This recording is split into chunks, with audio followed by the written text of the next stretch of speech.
हम विंध्य के लोग 1857 की उस महान क्रांति के जनक भी हैं और हिस्सेदार भी हैं।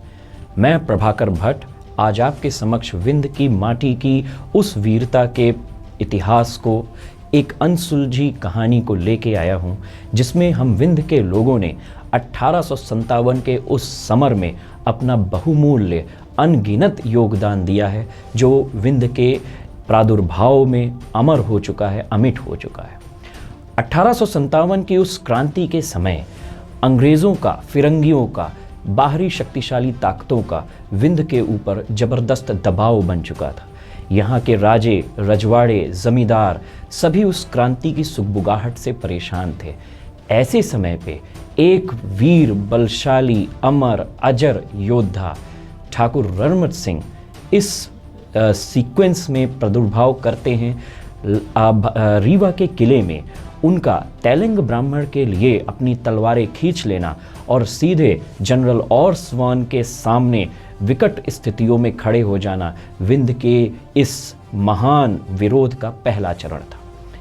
इसी क्रम में 1857 में मंगल पांडे ने बैरकपुर में जब विद्रोह किया तो उस विद्रोह की आग मेरठ तक पहुंच गई और मेरठ में पहली बार पूरे शहर के ऊपर क्रांतिकारियों का कब्जा हो गया। ये खबर आग की तरह फैली और विंध्य तक आई। जब ये खबर विंध्य में पहुंची तो यहाँ के क्रांतिकारियों में भी जोश भर गया और सभी इस तरह की एक बड़ी क्रांतिकारी घटना के लिए तैयार होने लगे, जहाँ से इस विंध्य की धरती से अंग्रेज़ों के जो हुकूक था, अंग्रेज़ों के जो चरण थे, अंग्रेज़ों की जो ताकत थी, उसका समूल नाश कैसे किया जाए। इसी कड़ी में सबसे पहला जो झगड़ा होता है अंग्रेज़ों और क्रांतिकारियों के बीच में, विंध्य के सपूतों के बीच में, वो क्योटी की गढ़ी में होता है।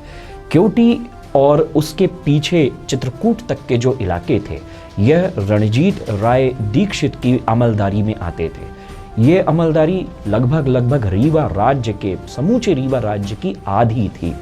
इतने बड़े जमींदार, इलाकेदार की अमलदारी होने के कारण रणजीत राय दीक्षित चित्रकूट में पेशवाओं के भी रिश्तेदार हुआ करते थे और ज़बरदस्त संघर्षशील व्यक्ति ठाकुर रणमत सिंह, ठाकुर श्याम शाह, रणजीत राय दीक्षित, इन तीनों की तिकड़ी ने क्योटी के उस किले में 1857 में सितंबर के आसपास वो महान मीटिंग की, जिसमें 400 से ज़्यादा क्रांतिकारियों के साथ वो छुपे हुए थे। अंग्रेज़ जनरल को इस बात की भनक पड़ गई और उन्होंने एक टुकड़ी रीवा राज्य और पन्ना राज्य की सम्मिलित सेना के साथ इन क्रांतिकारियों का समूल नाश करने के लिए भेजी। लेकिन नियति को कुछ और पता था, नियति को कुछ और था, विंध्य को कुछ और मिलना था। इन रणबांकुरों के पास यह खबर फैल गई कि अंग्रेजी सेना उनसे लोहा लेने आ रही है।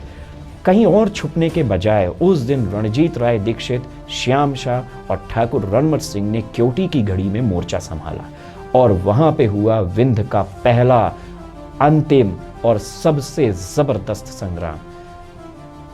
क्योटी से करीब 15 किलोमीटर आगे खरपटा के मैदान में इस महान युद्ध में 400 हिंदुस्तानी विंध्य के सपूतों ने और एक टुकड़ी अंग्रेज़ों की, एक टुकड़ी पन्ना राज्य की और एक टुकड़ी रीवा राज्य की, इन तीनों की सम्मिलित टुकड़ी से एक साथ इन्होंने मोर्चा लिया। एक तरफ 5000 अंग्रेजी सैनिक थे, उनके हिमायतदार थे, तो दूसरी ओर 400 की संख्या में रणबांकुरे, जिनका नेतृत्व कर रहे थे ठाकुर रणमत सिंह, श्याम शाह और रणजीत राय दीक्षित। इस लड़ाई के बारे में कहा जाता है कि एक दिन में विंध्य की धरती पे इतने सर कटे कि क्योटी से 15 किलोमीटर दूर का वह मैदान सरकटा का मैदान कहलाने लगा। वो मंजर दूर पहाड़ियों में जिस ग्रामीण ने भी देखा तो उसे सिर्फ वहाँ पे कटे हुए सर नजर आए। इस युद्ध में एक बड़ी भयानक और भयंकर घटना भी हुई और वो थी ठाकुर रणमत सिंह का पन्ना राज्य की सेना के सेनापति का धड़ काट देना। एक तलवार के वार से ठाकुर रणमत सिंह ने कमर के ऊपर से पूरे के पूरा धड़ उनका काट दिया और ये घटना, ये मंजर देख के अंग्रेज़ों के हाथ पांव फूल गए। यह ऐसी भयानक घटना थी, ऐसी तिलमिलाहट वाली घटना थी, जो ये प्रदर्शित कर रही थी कि विंध्य के लोगों के अंदर अंग्रेज़ों के खिलाफ, उनकी नीतियों के खिलाफ कितना गुस्सा था, और वो गुस्सा ठाकुर रणमत सिंह के अंदर उनके खून में बह रहा था। रणमत सिंह ये जान गए थे कि इतनी बड़ी फोर्स को ये 400 लोग हरा नहीं पाएंगे, तो बेहतरी इसी में थी कि आज इस युद्ध को विराम दिया जाए और आगे की ओर निकला जाए। लेकिन किसी न किसी का तो बलिदान युद्ध मांगता ही है। तो ये माना गया कि रणजीत राय दीक्षित जी ने कहा कि कुंवर साहब, आप आगे निकलिए, पेशवा तात्या टोपे से संपर्क कीजिए, वो आपको आगे की राह दिखाएंगे, आप उनके साथ जुड़िए। श्याम शाह कुंवर साहब निकलिए, क्योंकि ये हमारी आमिलदारी है, ढबौरा की आमिलदारी है, और ये युद्ध अंततः हमारी मृत्यु के साथ ही खत्म होगा। तो अंग्रेज़ों को हम अपनी तरफ मोड़ते हुए ढबौरा ले जाएंगे, और आप मैहर विजयराघवगढ़ की तरफ निकल के तात्या से सागर के जंगलों में संपर्क कीजिएगा। इसी तरह, इसी लय में यह खरपटा की लड़ाई को रणजीत राय दीक्षित ने अपनी ओर मोड़ा, और 200 गिने चुने सवारों के साथ वह वापस ढबौरा की गढ़ी में गए। ढबौरा की गढ़ी को घेर लिया जाता है, और रणजीत राय दीक्षित उसी ढबौरा की गढ़ी में लड़ते हुए मारे जाते हैं। बाद में ढबौरा की जो आमलदारी थी वो दीक्षितों से राज सात करके उसे रीवा राज्य में मिला लिया जाता है, और ढबौरा की उनकी गढ़ी में आज का ढबौरा रेलवे स्टेशन बना दिया जाता है। अगर आप ढबौरा कभी जाएं तो उस घड़ी को देखेंगे तो वहाँ पे आपको तोप के गोलों के गोलियों के निशान आज भी मिलेंगे। वो उस अमर समर की निशानी है। आप क्योटी की गढ़ी में जाएंगे तो आपको वो अमर समर की निशानियाँ आज उसके दीवारों पे आज भी पैबस्त होंगी। ठाकुर रणमत सिंह का प्रादुर्भाव यहीं से माना जाता है। रणजीत राय दीक्षित की स्वर्गवास होने के बाद, उनकी वीर गति प्राप्त करने के बाद, जैसे रणमत सिंह के अंदर उबाल आ गया, जोश आ गया। पिंडरा की लड़ाई में उन्होंने करीब 4000 की अंग्रेजी सेना को हराया। इसके बाद पन्ना का युद्ध हुआ। इसके बाद विजयराघवगढ़, मैहर, आस पड़ोस की नागौद के युद्ध के साथ ही साथ कोठी का युद्ध। अंग्रेजी सेनाओं को इस विंध्य में ठाकुर रणमत सिंह ने इतना पछाड़ा कि अंग्रेजी सैनिक, अंग्रेज हुक्मरान इतने परेशान हो गए कि उन्हें रीवा राजा को बुलाकर, रीवा महाराज को बुलाकर कहा कि अगर रणमत सिंह हमारे कैद में नहीं हुए तो हम आपका राज्य राजसात कर लेंगे, और हम दूसरी शाखा के लोगों को राजवंश राजा बना देंगे। इस लय में रणमत सिंह की माताजी, जो उस समय सतना के मझियार गांव में रहती थीं, उनके पास एक पत्र भेजा गया। तो माताजी के पास पत्र में ये लिखा था कि अब बघेलों की राजगद्दी पर संकट है, और माताजी से कहा गया कि आप इस तरह का कुछ काम करें कि बातचीत हो, कुछ रणमत सिंह सरेंडर कर दें। तो जब रणमत सिंह जी के पास ये चिट्ठी पहुंची तो उनकी माताजी से वो मिलने आए, और उनसे कहा गया कि भाई, माताजी ने कहा कि बेटा, अब बघेलों की जो गद्दी है, जो इतने 400-500 सालों की मेहनत से बनी है, इस पर संकट है।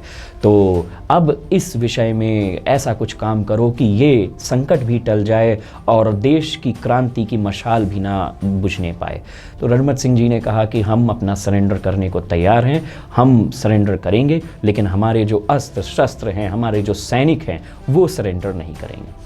तो फिर रीवा राजघराने की ओर से कर्नल ऑर्समान को एक लेटर लिखा गया और कहा गया कि अब महान सरेंडर को किया जाए, और यह सरेंडर करने के लिए रीवा महाराजा ने पहले ही इनको बुलाया अपने पास कि आप आइए, हमसे मिलिए।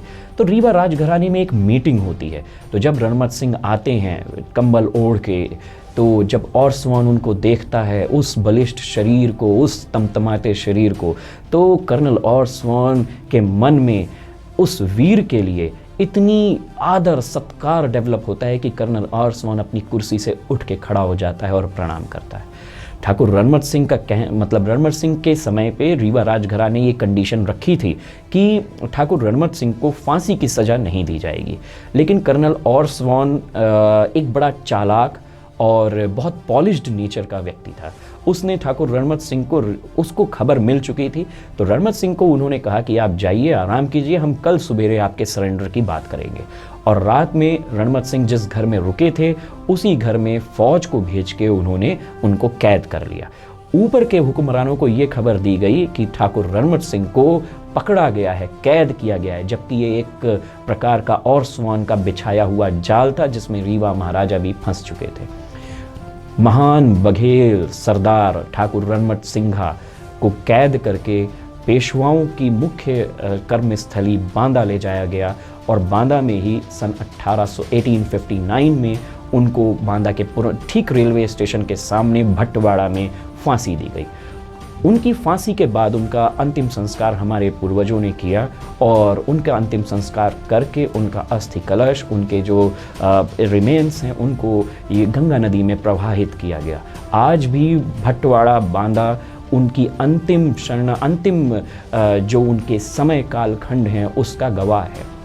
ऐसा हमारे पूर्वज बताते हैं कि अंतिम समय में डायरेक्ट फांसी नहीं दी गई, उनको 3 दिनों के लिए जज के सामने, मैजिस्ट्रेट के सामने पेश किया गया।